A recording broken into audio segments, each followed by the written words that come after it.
Hello guys, welcome back to our channel. ఈరోజు మనతో ఉంది Suzuki V Strom SX 250. So adventure biking సెగ్మెంట్లో ఇది one of the underrated bike అని నా ఫీలింగ్. ఎందుకంటే మీరు ప్రీవియస్ వీడియోస్ కానీ లేకపోతే మంచి బైక్ లవర్స్ వీడియోస్ కానీ చూడండి. సో వాళ్ళు ఈ బైక్ని పొగినట్టుగా ఇంకే బైక్ని పొగడలేదు. సో దీని ఇంజన్ స్మూత్నెస్ గురించి కానీ, నెక్స్ట్ దీని రిలయబిలిటీ గురించి కానీ, నెక్స్ట్ రైడ్ క్వాలిటీ గురించి కానీ, ఓవరాల్ హ్యాండ్లింగ్ గురించి కానీ చాలామంది మంచిగా అయితే రేటింగ్ ఇచ్చారు.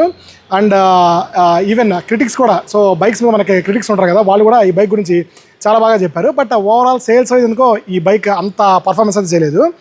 దానికి నాకు అనిపించిన రీజన్ ఏంటంటే ఈ బైక్ అనేది అందరికీ సూట్ అవుతుంది గైస్. ఇది ఒక అడ్వెంచర్ బైక్ కాబట్టి ఎక్కువ మంది దీన్ని టూరింగ్ పర్పస్కి యూజ్ చేస్తుంటారు.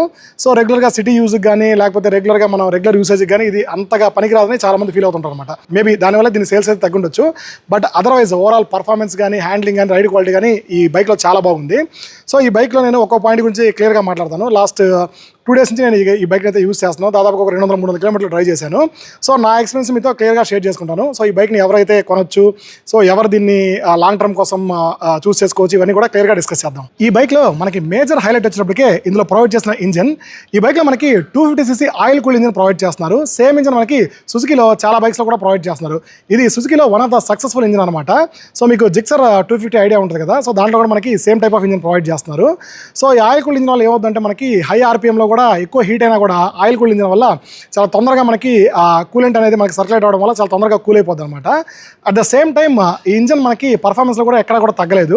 దీనిలో మెయిన్ హైలైట్ నేను గమనించింది, లో ఆర్పిఎంలో కూడా మనకి ఎక్కువ పవర్ అనేది జనరేట్ చేస్తుంది అనమాట. దీనివల్ల మనకి సిటీలో డ్రైవ్ చేసేటప్పుడు చాలా కంఫర్ట్గా అనిపిస్తుంది రైడింగ్ అనేది మనకి. అట్ ద సేమ్ టైం హైవేలో కూడా మనకి లో ఆర్పిఎంలో హై పవర్ జనరేట్ చేయడం వల్ల ఆ బైక్ మూవ్మెంట్ అనేది చాలా స్మూత్గా అనిపిస్తుంది మనకి. నెక్స్ట్ అడ్వెంచర్ బైక్ అనగానే మనకి మేజర్గా గుర్తొచ్చేది ride quality and handling. So ఈ బైక్లో రైడ్ క్వాలిటీ అండ్ హ్యాండ్లింగ్ ఎలా ఉన్నాయి? సో అన్డౌటెడ్లీ మీకు ఇంజన్ స్మూత్నెస్ వల్ల రైడ్ క్వాలిటీ అయితే ఎక్సలెంట్గా ఉంది గైస్. నెక్స్ట్ ఈ హ్యాండిల్ కూడా మనకి చాలా వైడ్గా ఉండడం వల్ల సో హ్యాండ్లింగ్ కూడా నాకు మంచిగా అనిపించింది. సో నేనైతే 80 to 100 స్పీడ్లో డ్రైవ్ చేశాను.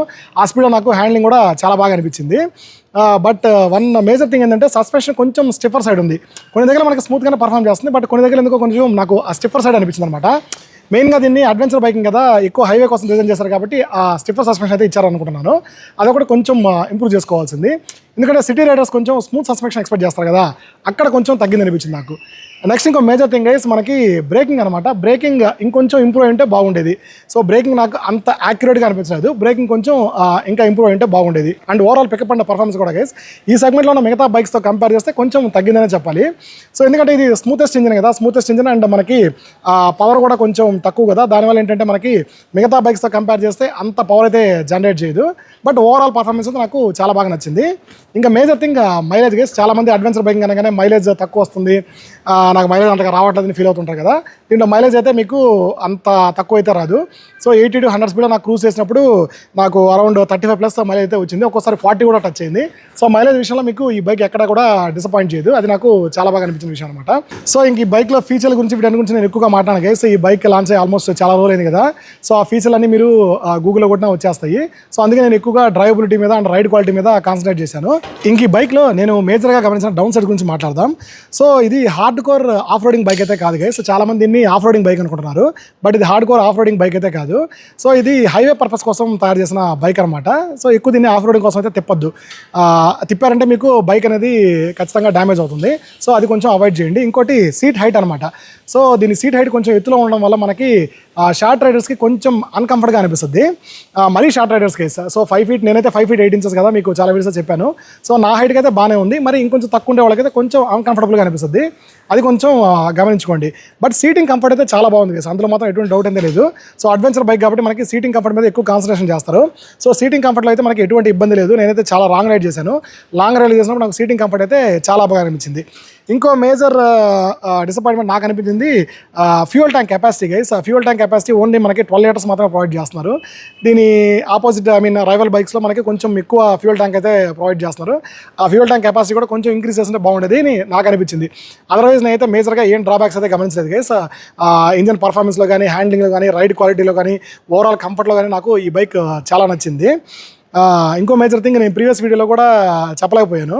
సో ఇది పర్సనల్గా నా ఒపీనియన్ గైస్. నేను ఆ టైంలో నాకు ఆ బైక్ రైడ్ చేసినప్పుడు నాకు పర్సనల్గా ఏమనిపించిందో ఆ పాయింట్స్ మాత్రం మీరు షేర్ చేశాను.